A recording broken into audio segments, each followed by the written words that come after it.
కర్నూలు జిల్లా ఆదోనిలో ఓ దొంగ రెచ్చిపోయాడు. ఆదోని ఇండియన్ బ్యాంక్ వద్ద రైతు రవికుమార్ రెడ్డికి సంబంధించిన బైక్ నుంచి గుర్తులేని వ్యక్తి 2 లక్షల రూపాయలు చోరీ చేస్తాడు. బ్యాంక్ బయట తన బైక్ అడ్డంగా ఉన్న వాహనాలు పక్కకు తీసే క్రమంలో దుండగుడు 2 లక్షలు కాజేస్తాడు. చోరీకి సంబంధించిన దృశ్యాలు సీసీ కెమెరాలో రికార్డయ్యాయి. బాధిత రైతు ఫిర్యాదుతో ఆదోని పోలీసులు కేసు నమోదు చేసి దర్యాప్తు చేపట్టారు.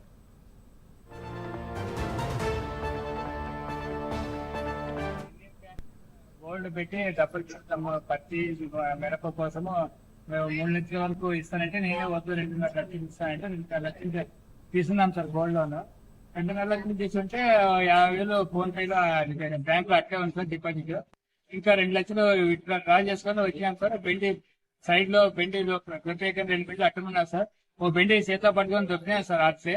ఇంకో బెండి దొబ్బేయకపోతే కాలేదు సార్. ఇంకో బెండి కవర్ లో పెట్టి వెనక బెండి దొబ్బినాను సార్. ఆ బెండి దొబ్బైతేనే వెనక బెండి దొబ్బి వచ్చి చూసినాక కవర్ లో లేదు సార్, డబ్బులు కొట్టేసినారు. పత్తి మిరప సాగు కోసం ఎరువులు మందులు కొనడానికి కావాలని మేము ఇండియన్ బ్యాంక్ దగ్గర గోల్డ్ పెట్టి